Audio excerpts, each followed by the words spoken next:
Jadi teman-teman, kita balik lagi ke konfirmasi piutang usaha. Jadi konfirmasi piutang usaha itu merupakan salah satu dari bukti audit yang paling penting dan paling berguna em, pada saat pengujian piutang usaha. Karena dia tuh bisa mengsatisfy 3 tujuan audit sekaligus, yaitu pertama existence atau keberadaan, jadi apakah piutang itu benar-benar ada, accuracy, bahwa piutang itu ketepatan piutang usaha, bahwa keakuratan piutang usaha, sorry, bahwa piutang itu sudah tepat perhitungannya dan memang sesuai dengan eh, nilai seharusnya.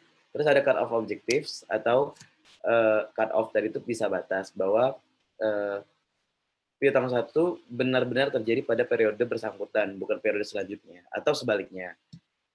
Nah, konfirmasi ini harus dalam bentuk direct written response dari pihak ketiga dalam bentuk paper ataupun elektronik, namun harus dalam bentuk written. Ini dinyatakan pada SA berapa ya? Lupa. SA 505 tentang konfirmasi eksternal. Bahwa itu tuh harus dalam bentuk tertulis dan tidak boleh dalam bentuk lisan. Terus lanjut. Jadi ada dua tipe konfirmasi. Yang pertama positif, yang kedua negatif. Nah, kalau yang paling eh, yang paling menurut Arens itu tuh yang paling reliable tuh ketika konfirmasi itu tuh didapatkan mendekati yang paling mendekati ke nilai tanggal neraca. Makanya konfirmasi itu dikirim uh, mendekati tanggal neraca. Tapi kalau misalnya dia ngirim baliknya sebelum tanggal neraca dan confirm nilainya bagus, nilainya sesuai, itu tuh lebih reliable evidence-nya. Terus sampel size-nya tuh diatur berdasarkan materialitas, inherent risk, control risk, detection risk, sama types of confirmation. Berdasarkan itu, maka ditetapkan berapa nilai sampel size yang harus dikirimin nilai konfirmasi piutang usaha ini.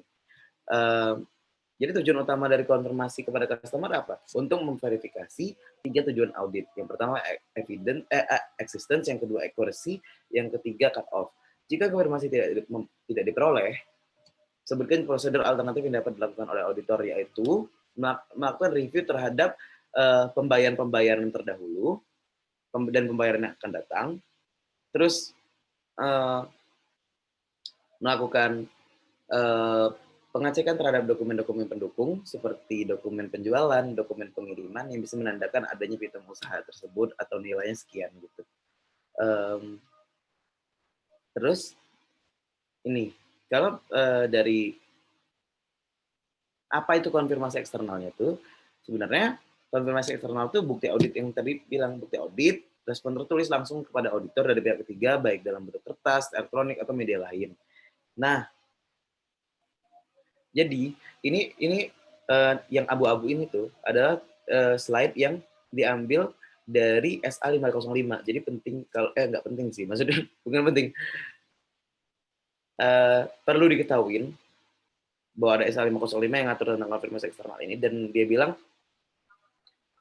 pun apa prosedur konfirmasi tadi itu udah bagus, udah merupakan apa ya top-topnya bukti audit buat pengujian usaha, kita tuh sebagai auditor perlu melakukan pengendalian atas proses pengendalian untuk konfirmasi tadi tuh. Jangan sampai konfirmasi ini malah jadi bukti audit yang tidak reliable gitu. Jadi ada beberapa ini. Pertama, kita menentukan informasi yang dikonfirmasi atau yang diminta. Jadi kita perlunya apa? Perlunya dia tuh bilang ada doang, atau perlu bilang saldonya berapa, atau perlu dia protesnya kalau dia ngerasa beda apa gimana. Itu yang kita tentuin. Sehingga itu bisa nentuin itu konfirmasinya nanti positif atau negatif. Terus, memilih pihak yang tepat untuk dikonfirmasi. Jadi,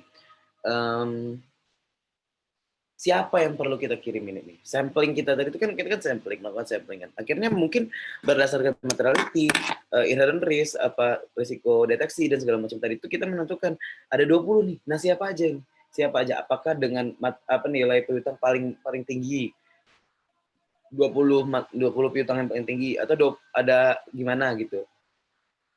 Siapa yang kita harus kirimin. Nah, terus kita desain permintaan konfirmasi tadi itu. Apakah konfirmasi tadi itu udah dikirim ke alamat yang tepat? Target kita tuh tepat banget kepada manajer kreditnya perusahaan itu, perusahaan A misalnya. Dan informasi jawaban yang kita minta itu untuk dikirimkan langsung secara kepada auditor. Jadi kita kasih tahu juga alamat kita dan segala macam langsung kepada auditor. Jangan sampai putus di tengah jalan dan diketahui online atau segala macam. Terus mengirimkan permintaan, termasuk permintaan tidak lanjut jika berlaku kepada pihak informasi. Jadi kita kirimkan suatu permintaan untuk mengkonfirmasi saldo tersebut. Kalau misalnya ada sesuatu yang bikin kita bukan seleksi apa, perbedaan atau yang perlu kita investigasi lebih lanjut dari nilai piutang usaha yang dia bilang, itu kita izin untuk meminta tindak lanjut gitu kepada pihak yang kita konfirmasi tadi. Nah, ada 2 konfirmasi. Menurut paragraf 6 dari SA 505, ada konfirmasi positif, ada konfirmasi negatif. Konfirmasi positif itu ketika surat konfirmasinya tuh meminta pihak ketiga tuh untuk merespon secara langsung kepada auditor, apakah setuju atau enggak setuju sama nilai yang informasi yang kita sampaikan di permintaan konfirmasi tersebut, dan menyediakan informasi yang diminta. Kalau misalnya permintaan konfirmasi negatif, itu mereka cuma perlu merespon ketika mereka nggak setuju. Jadi kalau dia nggak setuju, itu nggak usah direspon. Artinya kan asumsi auditornya bakal agak beda. Jadi ketika mereka nggak bales, non-respons, berarti kita asumsikan mereka setuju dengan nilai piutang ini. Dan padahal mereka mungkin aja nggak setuju, mungkin aja salah alamat, mungkin aja segala macam. Sehingga konfirmasi negatif itu menurut paragraf 15 FL 505 itu tuh bukti audit yang kurang meyakinkan, sehingga tidak boleh digunakan sebagai prosedur audit substantif yang tunggal, kecuali ada hal-hal berikut gitu. Sekian untuk konfirmasi piutang usaha. Terima kasih.